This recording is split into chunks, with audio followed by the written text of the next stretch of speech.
So we're very, very happy to have Jo here, who's a rural housing campaigner and consultant and specialist. And I was saying that this is a forerunner to our policy day to be held in September, so we'll be able to spend a lot longer on the issues of the rural housing challenges then. So Jo, it would be great if you would introduce yourself, and I'll make get your presentation up on the screen as well. Thank you very much. Good evening, everyone, and thank you very much. I had said I just suggested it might be a nice thing to be able to do. So thank you to Sheila and Andy for giving me the opportunity. I'm a planner by profession. As Sheila has indicated, my passion is rural affordable housing, even though I can't say my R's, so you're going to have to bear with me. And I've been involved with that for 40 years now, which is far too long. So any way you cut me is what I say. Any way you cut me, upside down, through, cross, it says rural affordable housing. I've worked across the UK. I've worked in national policy, community level. I was vice chair of the National Community Land Trust for a number of years, and I'm currently a board member of Housing Hasta Association. So that's me, and it was really helpful to hear where you all come from, and really good to sort of see that spread across England, but also some of that, the urban and the rural. And I will pick up some of that question about, is it different, and how is it different? I'm not sure that I can answer, or the presentation covers all the points, but I'm sure through the discussion we can pick up some of those questions that people raised as they introduce themselves. So perhaps I'll start then. The slide here says, will Labour deliver for rural communities? And then we've got the statement from the National Policy Forum document, which I'm going to refer to quite a lot, about providing a decent, secure, affordable home for everyone, regardless where they live. So the first thing I want to say is this isn't a competition between rural and urban and which is worse. This is about making sure that we can deliver to both rural and urban communities, to towns, villages and cities. And I think what sits behind my request really was that I know from experience that often there are unintended consequences as a result of policies that are introduced. And in the past, Labour has had very urban focus, and that definitely has created some problems for rural communities. But I have to say as well, 2008, Affordable Rural Housing Commission, and actually lots of things all came into place, and that was under a Labour government. So, where there's the will, there's the way. So what I'm going to do is provide some scene setting, a bit about why rural affordable housing is so important to the other pledges, which we're making through the National Policy Forum document, a little bit of analysis of whether or not those policies help or hinder, and then some suggestions about how the NPF or underpinning policy could actually maybe do a bit more in terms of supporting rural delivery. So, Sheila, could we have the next slide, please?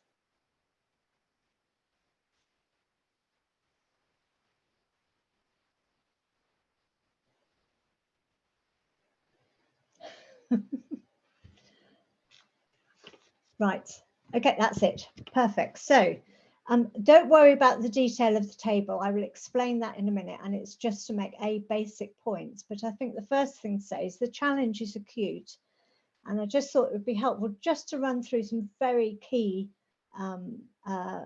statistics. So the first is, this won't surprise you, the lower quartile affordability ratio is higher in rural areas, so 9.2 lower quartile income to buy a lower quartile property.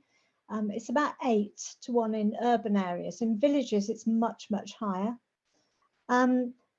Private rented housing is expensive, and this is a government figure about the 90% of key workers having to spend more than 35% on their rent. And again, that's not unusual compared with urban areas, but I think what makes it so important, both in rural and urban actually, is that more so in rural areas, is that the private rented sector has become the only source for a lot of people on a lower income to be able to afford to live and stay in their rural community.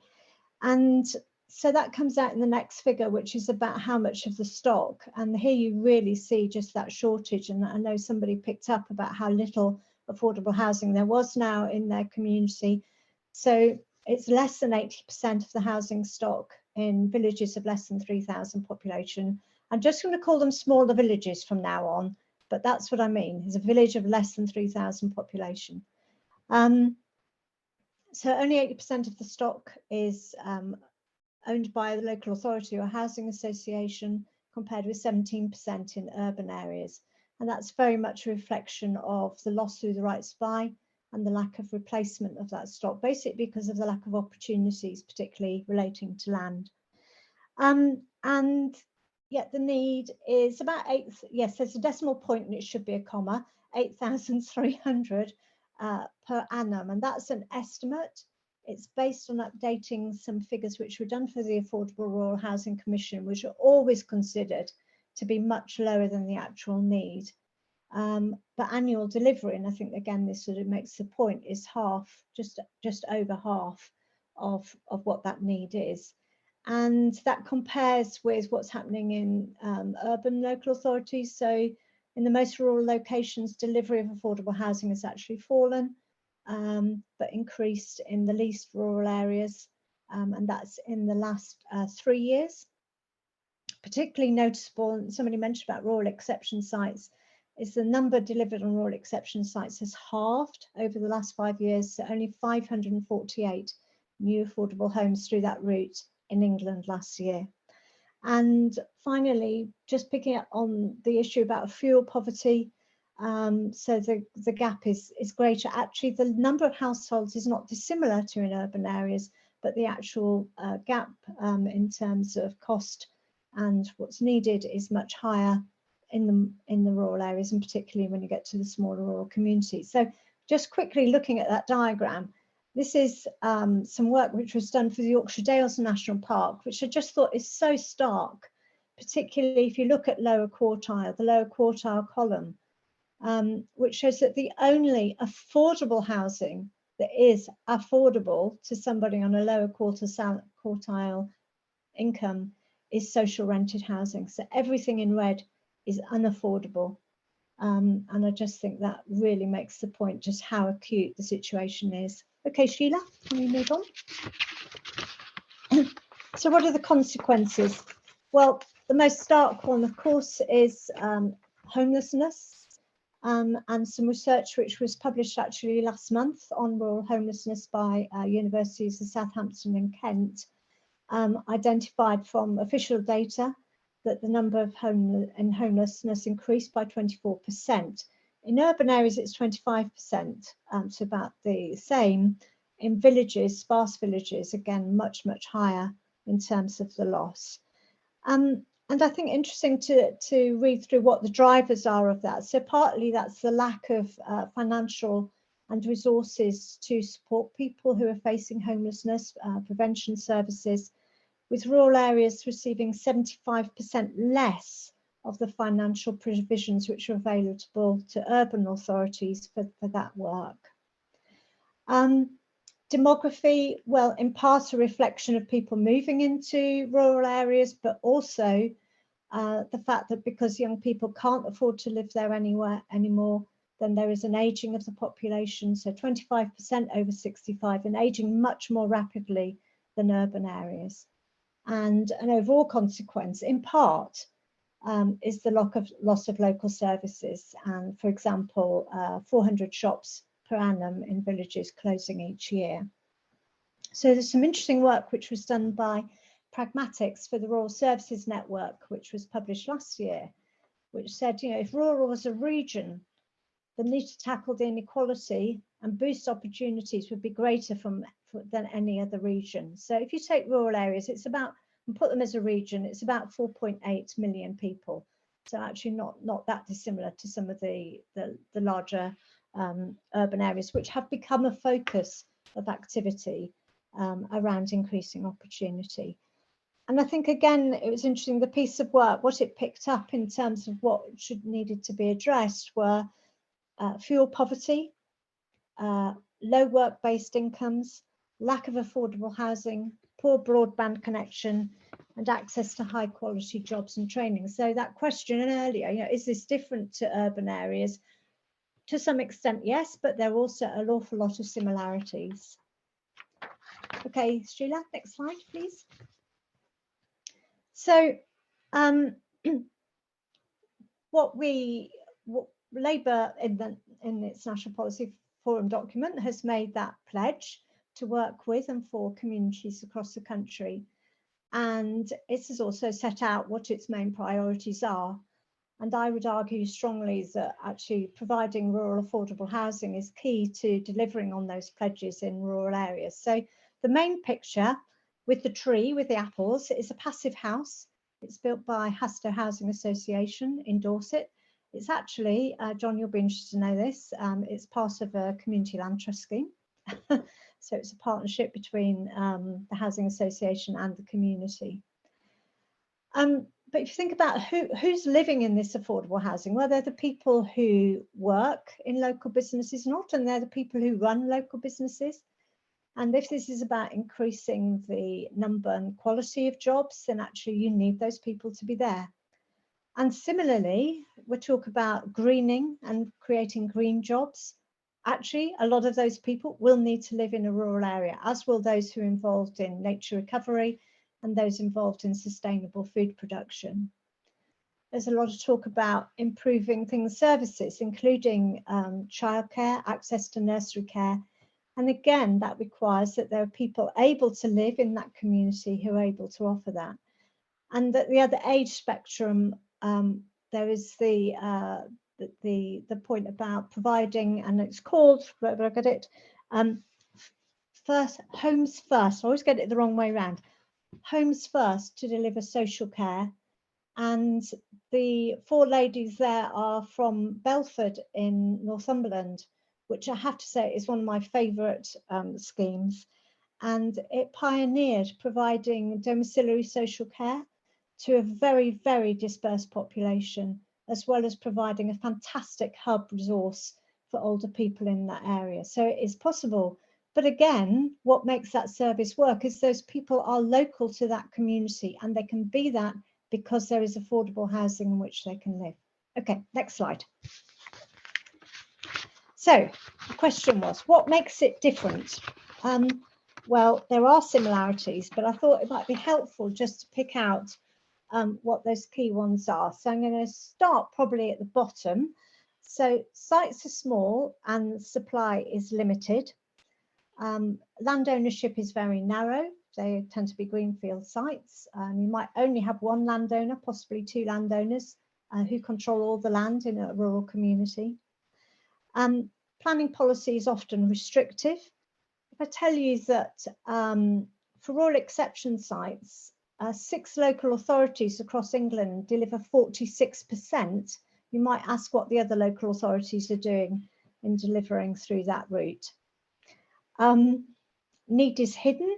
Often people don't bother to register on choice-based lettings if they don't think there's much chance of them getting a house.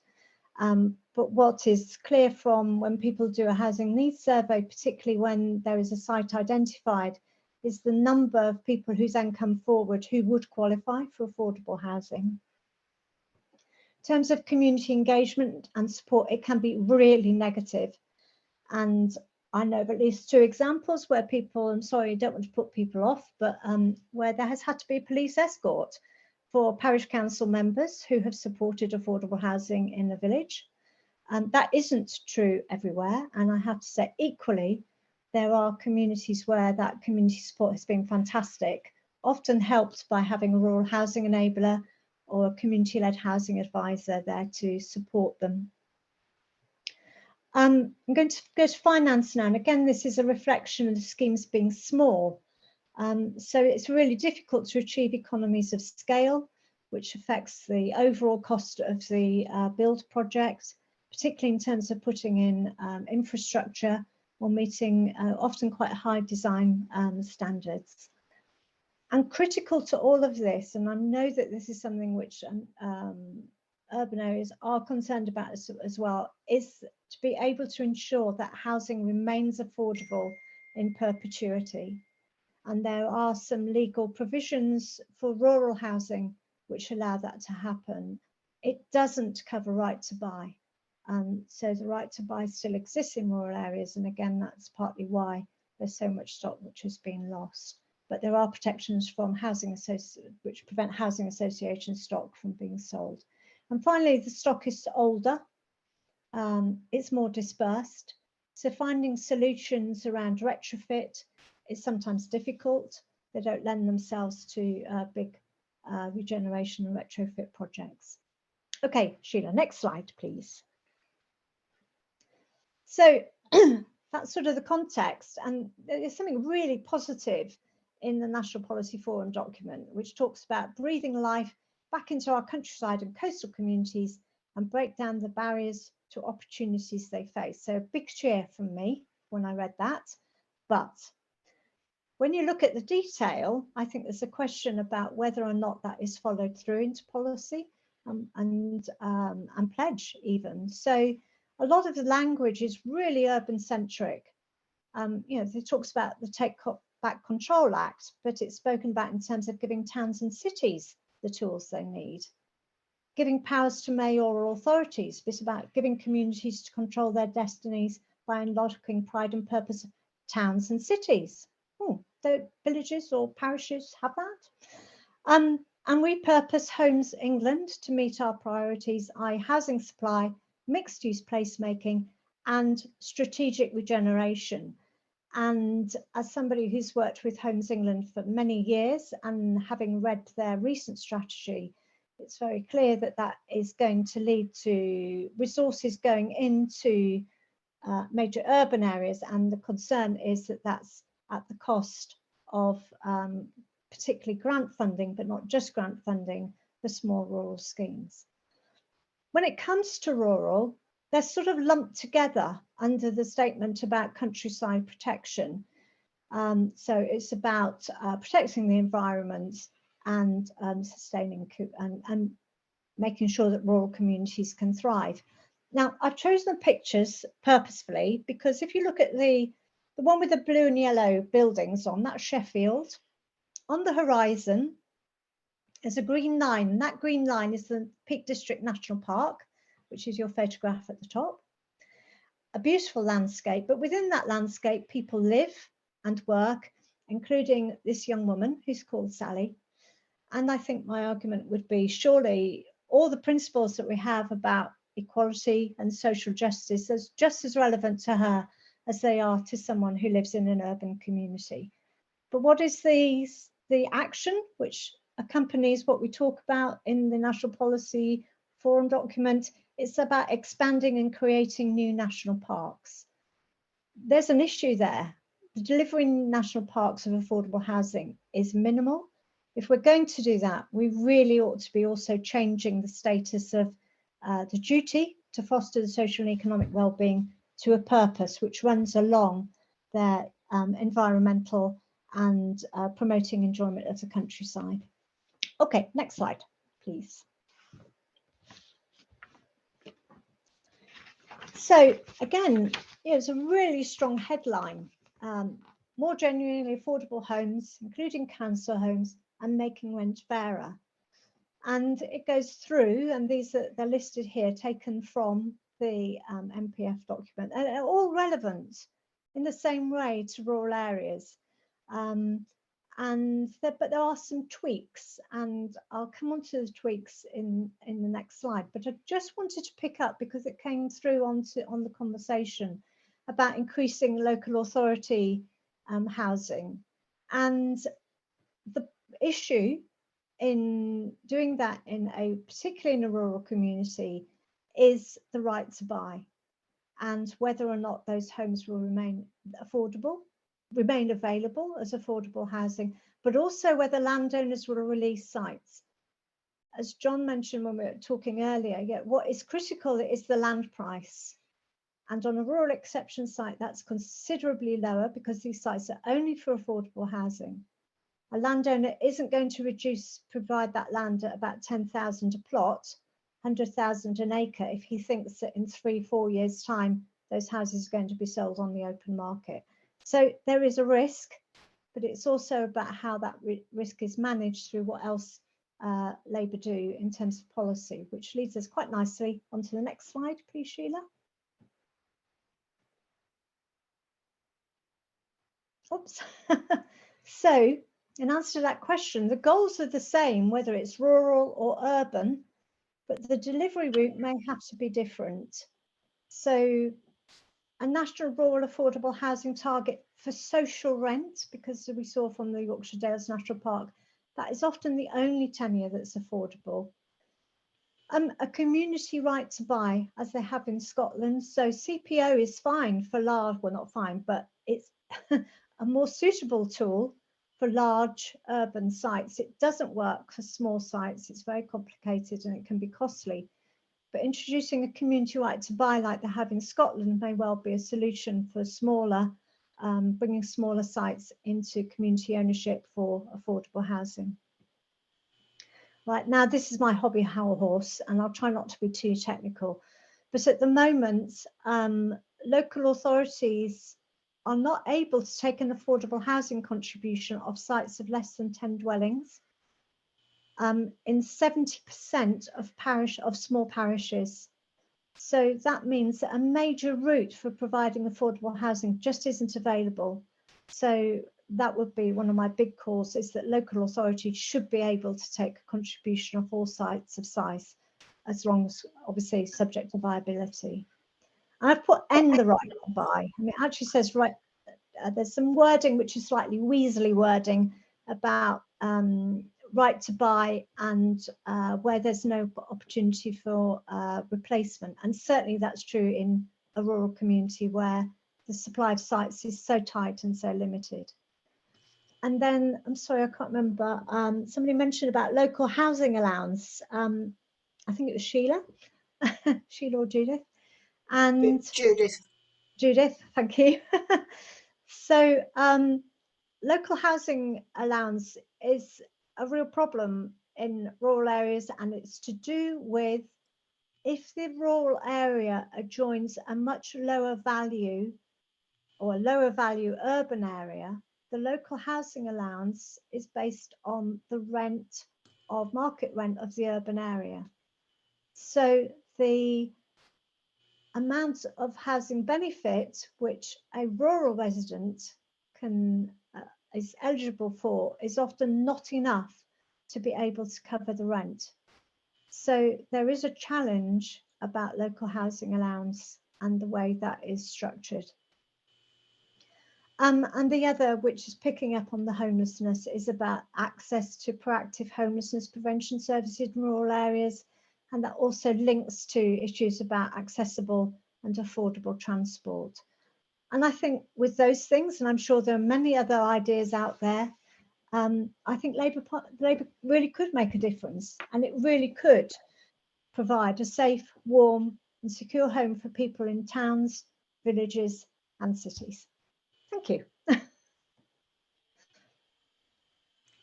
Thank you very much, Jo. That was a really, really excellent grounding for about rural housing and what we should be saying and what the Labour Party currently is saying, or thinking of saying, because the National Policy Forum items are not finalised. So that's brilliant.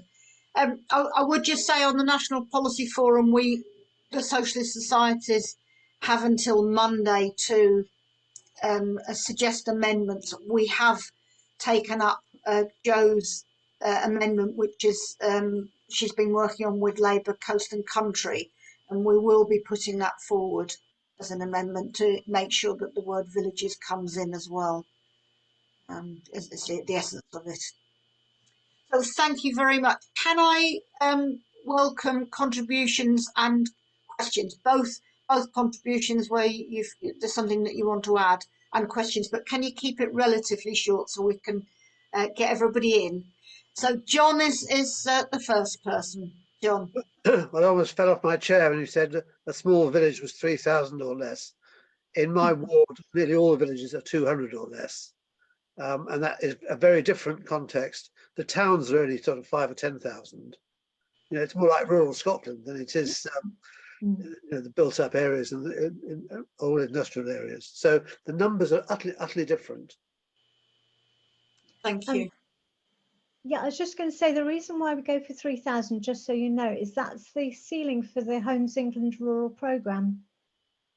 So it covers those smaller communities, but it's sort of that's the ceiling for the programme. Right, so that's one of the challenges there is villages that are very much smaller. Yeah. Thank you. Who's next? Use your electronic hand or your actual hand. I'll make a second point, if I may. Yep. Which is that certainly in where I live, there's no bus service. The nearest shop is 2.5 miles away. The nearest bus is 2.5 miles away. If you don't have a car, you put your life at risk walking on a B road without any footpath. So the connections between the small towns and these little villages are very, very poor. And so if you build affordable, genuinely affordable housing in the village, but they can't afford a car, they're stuck.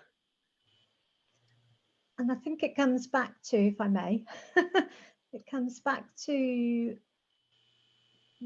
a lot of that it's sort of a vicious circle, isn't it?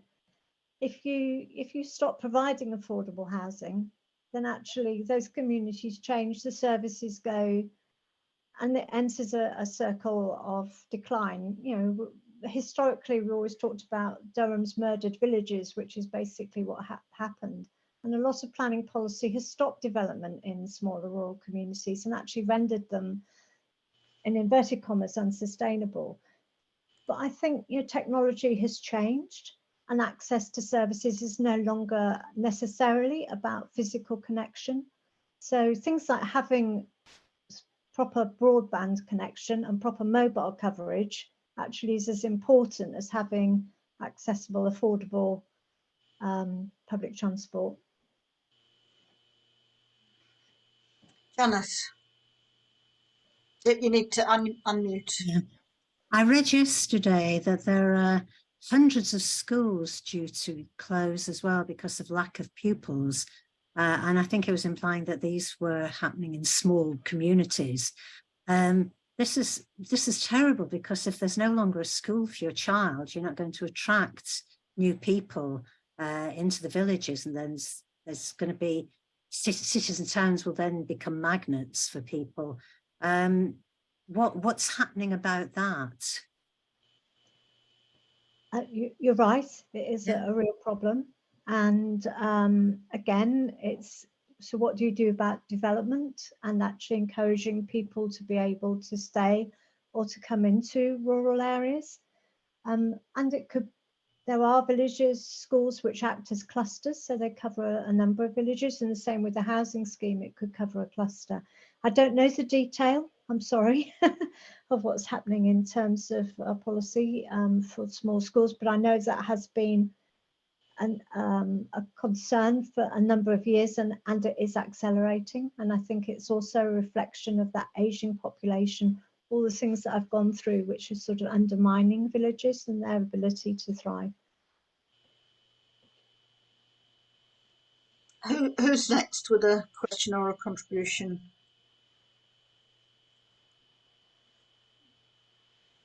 Inevitably, I have some questions, Jo. One of them was we've heard recently that the government is intending to turn off the landline facility without internet. That there are in Northumberland there are communities that don't have electricity. So, in the face of all that, how do we encourage any progressive policies in rural areas? It feels like rural areas are just not taken seriously at all at national level. That would be a view shared by many, Sheila. And I think if you think about it, always the top asks are about broadband and mobile coverage, they are about transport and they are about affordable housing. But I think it is about, which I think I was sort of trying maybe to convey, is it is about thinking about all those different elements that create a place, somewhere that's sustainable, somewhere where people have that equality of opportunity. So it's, although I picked up housing inevitably as a key, actually it does need those other policy considerations to be taken into account. So your Coast and Country have gone through the National Policy Forum document and picked up a lot of those other issues. You know, so okay, so what's happening about digital connectivity? Because there's a statement, but it actually doesn't expand it any further. So I think it's about always putting on a number of hats, and one of those hats is rural. How does this work in rural? So is that about a bit of rural proofing in Labour's policies? Yes, which Yeah. is what it all, yes. Yeah. And just to follow that point is, if we've got policies that work in rural areas, can they have negative consequences, unintended negative consequences elsewhere, vice versa? Yes, I'm sure that would be true, but I think that's why it's not about saying it has to be one approach. It is about saying this is what we want to achieve. How we achieve that will be different whether it's an urban or a rural area. Thank you. Maureen. Maureen, you've got a question.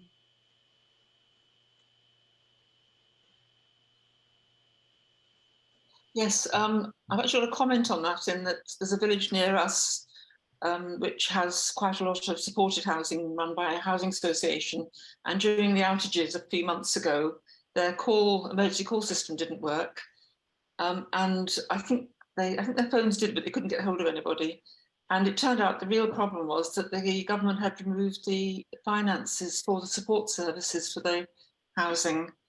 And so they are now putting in a new system, but that the supported housing wasn't, they thought they'd passed on the responsibilities to another group, but the other group didn't know about that. So these people were left sort of completely without any support for quite a few days. And the local parish council is really pushing for this to be corrected now. But it's as if people think that somehow people living in the country don't need the same things as they do in towns. It's very strange. Mm. But the other thing I wanted to ask about was being near Exmoor, and we're trying to build on Exmoor, but there's a big problem with actually letting on Exmoor, in that a lot of the housing association or other charitable social housing have different local letting policies.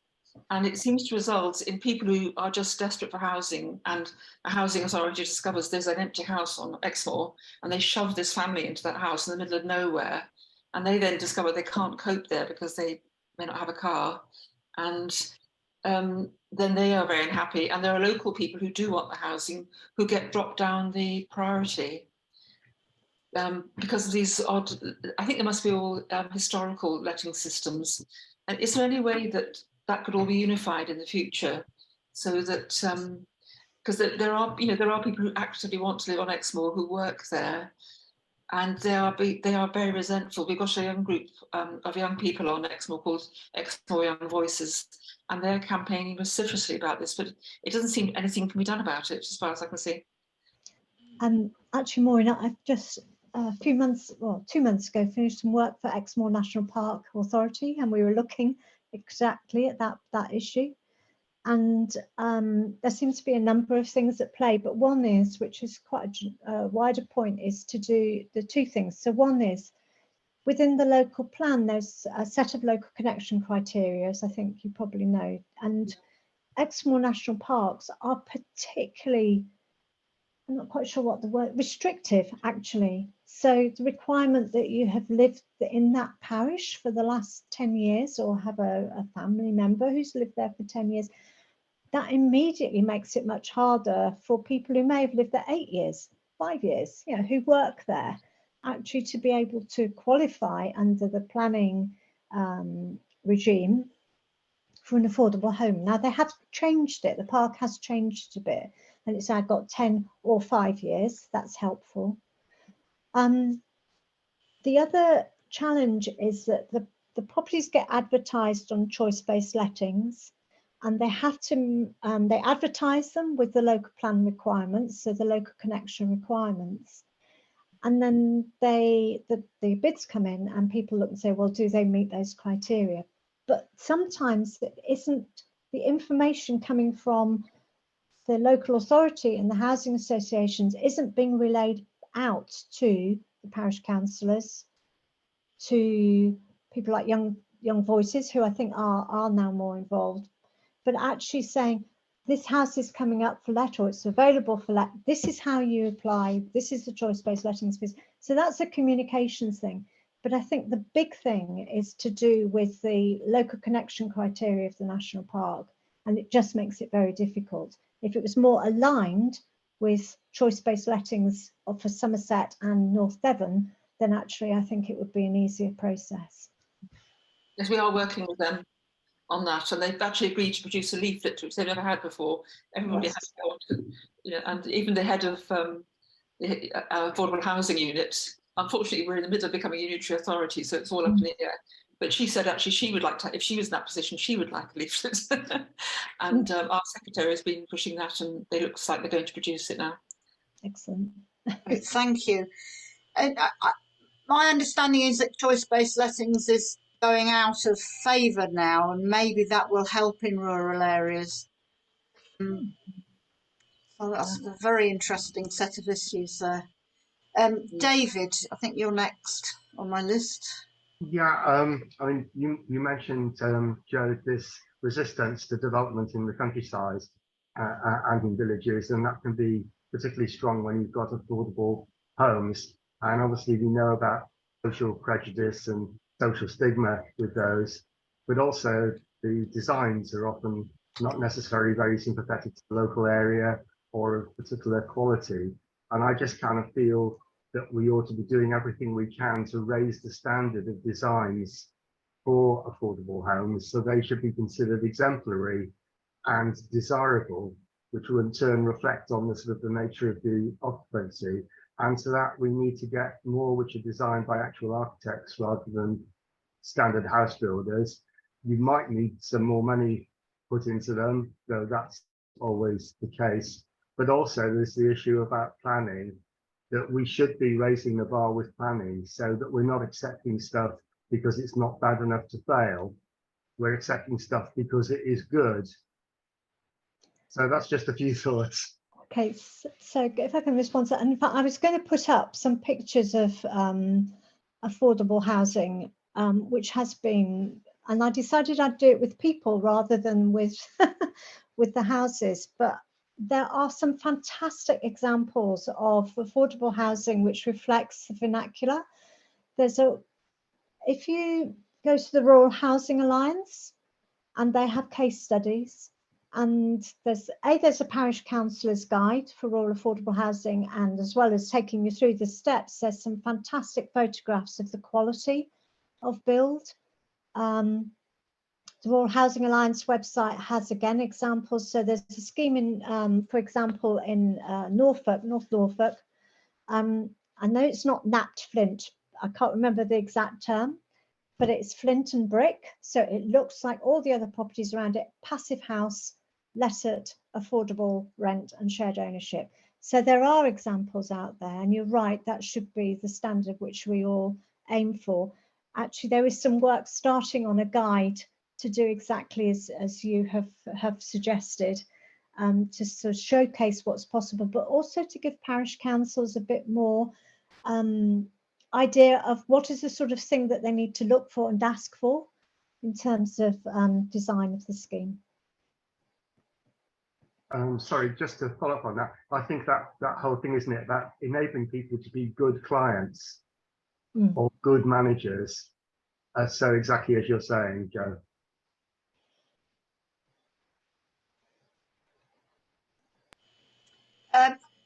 Thank you. Andy. Yeah, Jo, thanks for a really good presentation. I want to pick your brains on the politics. So at a previous policy day that we had someone, I think from Newquay in Cornwall, who was saying if you look at the car parks as kind of containers with to house homeless people, and that they're kind of seeing a massive shift, that the homelessness problem in Cornwall used to be kind of single people, now it's families. And that kind of shocked all of us who kind of didn't know Cornwall. So I think it's kind of how you have a political impact. It's where are the kind of marginal constituencies that Labour needs to make a good rural housing offer. I mean, it seems unfortunately maybe the key to this is some sort of agreement with the Lib Dems, who seem to be more likely to kind of win places in the southwest than we are at the moment. But maybe this is kind of the key to us doing better in Scotland. So everything you've said is right, Jo, but Sheila will tell you, everybody's beaten a path for the door of Matthew Pennycock and Lisa Nandy and trying to kind of attract their attention. How do we try and get their attention for the rural housing issue? And I think the way to do this is that this could be the difference between us kind of having an outright majority and not having an outright majority. I think it's a really interesting question, Andy. I think the reflection I would offer is, in the first slide, there's a picture of Cornwall, a village in Cornwall. And I don't know if you remember, but I suspect it was this time last year, there was a campaign which was First Homes, Not Second Homes, which was led by Luke, I've forgotten his second name, from Plymouth. And, you know, it's a really good campaign. It was clearly making exactly the points that you've just made about the dire situation in places like Cornwall and other attractive coastal communities and national park communities, particularly as more and more properties get changed into Airbnb accommodation, holiday accommodation, but balancing that with the need for jobs, but also the number of second homes. The reason I didn't put it in the presentation was intentional, and it goes back to really what you're asking. It's not to diminish the tragic situation which a lot of people in Cornwall and the like find themselves at all the difficulties that Cornwall and the rest face in trying to meet those needs. But if you look across the country, there is a need for affordable housing in all rural communities. I say all, nearly all rural communities. And there's a danger in focusing on first and second homes, although it has huge impacts, as you've just described. Actually, that isn't going to be something which is recognised by a lot of people who live in rural communities. They see that their young people can't stay there. They see that older people aren't able to stay in the community because there isn't suitable accommodation for them. And I think in terms of votes, it's about saying this is about young people, a range of people living in rural communities across the country. It's not just about those communities who are in national parks or in coastal areas. I think it has enough priority in people's minds that actually is a campaigning issue across rural England, and something which Labour could do more, I think, to promote and actually have a policy to respond, how they'll respond. I don't think it's clear at the moment, and I think it is that Labour is still seen as, thank you, yeah, Luke Pollard, it is seen as being a party of urban areas.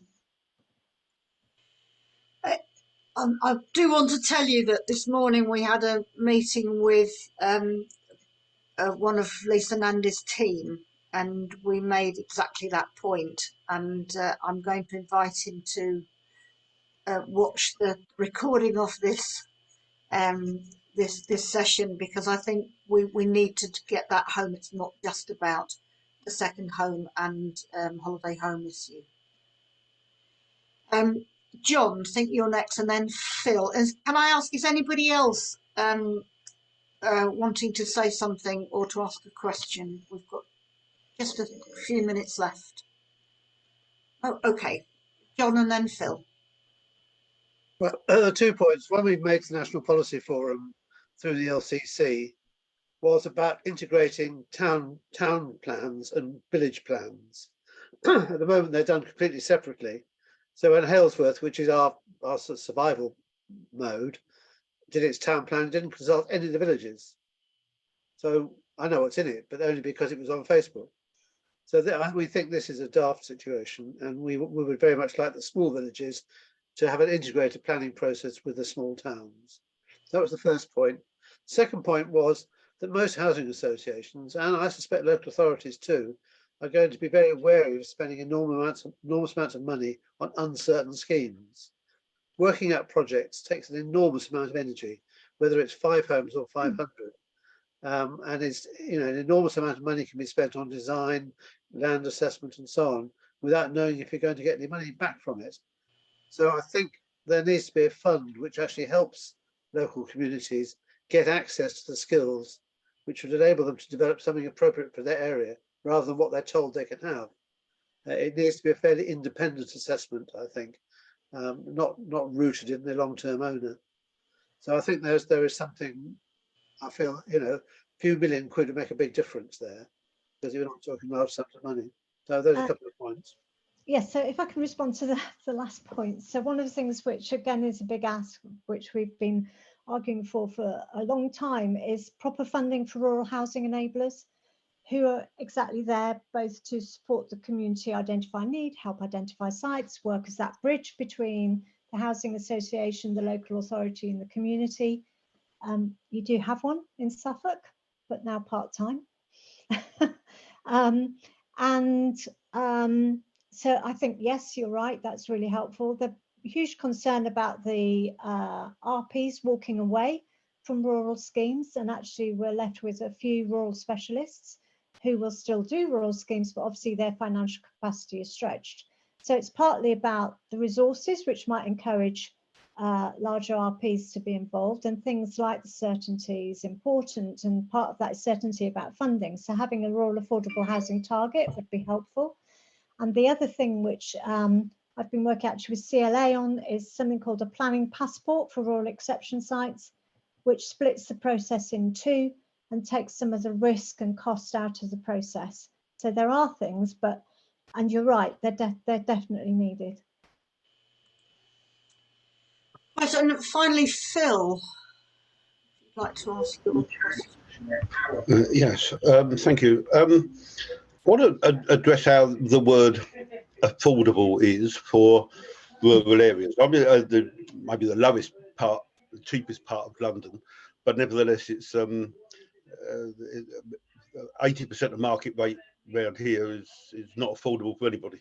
But I wondered, is it seen as is affordable seen as more affordable in rural areas, or is it as bad as it is in this area? Actually, it's an Orwellian. I believe it's an Orwellian term that should be banned, actually, because I really it winds me up the whole term. But the reason I get wound up is because it's just. And the higher the market rent goes, then the less affordable it is anywhere, I would have thought.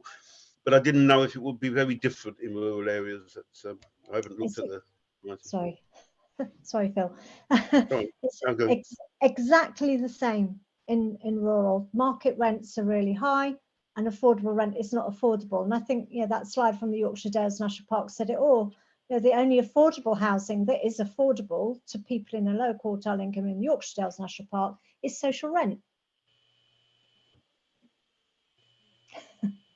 That's the same. But I've always felt that if there was a credible housing policy in rural areas that people believed would happen, I think it's a vote winner. I have no understanding why people suffering in rural areas would vote for the Tories.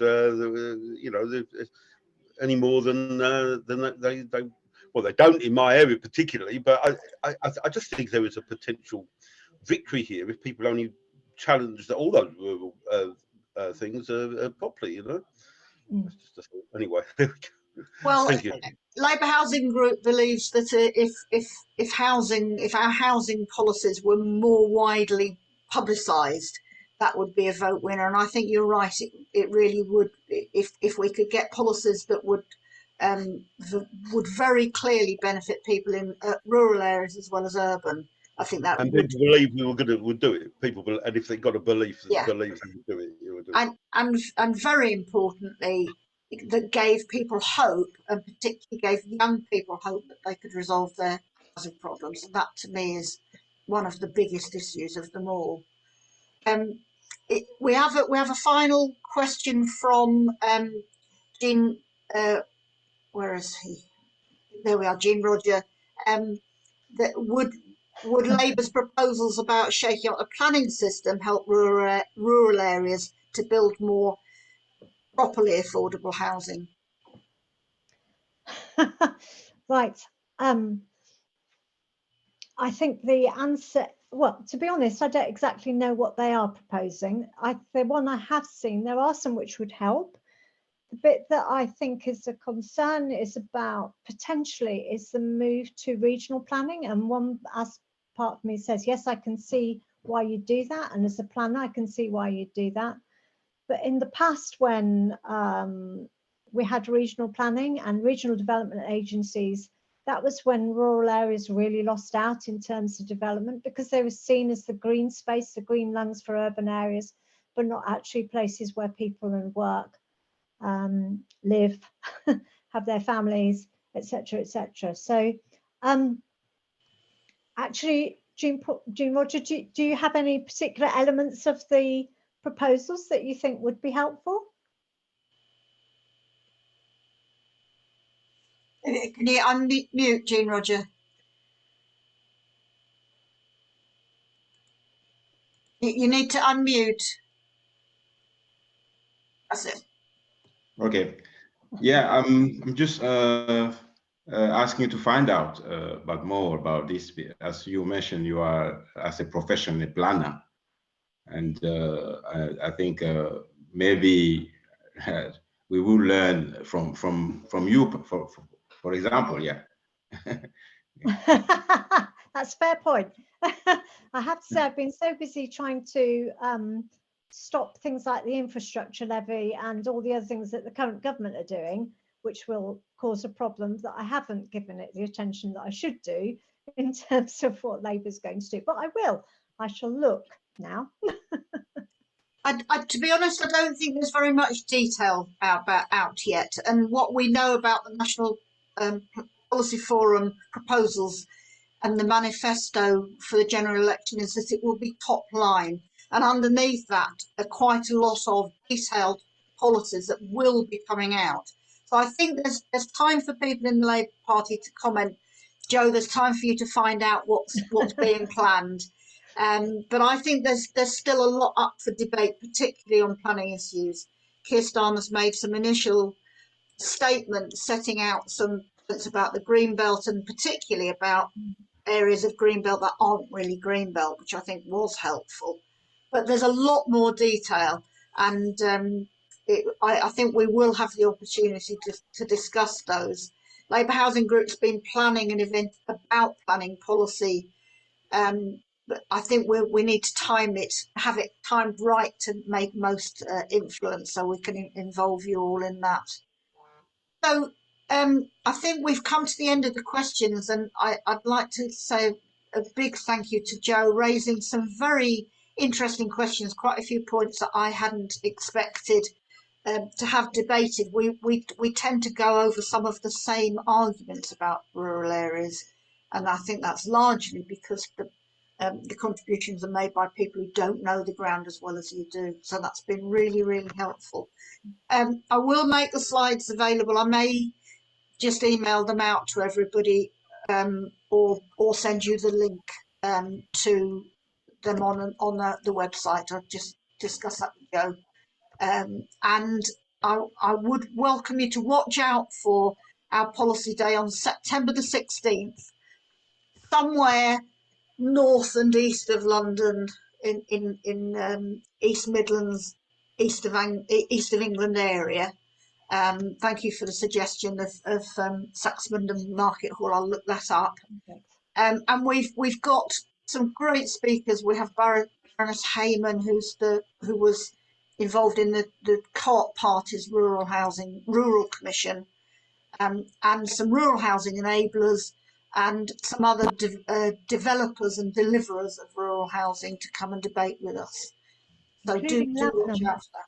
Sorry? Including Yes. Lavenham CLT, as just Yes. named it on particularly. Great, so thank you very much. We've got a couple of very interesting in conversation with sessions coming up in June and July. So again, watch out in your emails for those. Thank you all very much and see you again.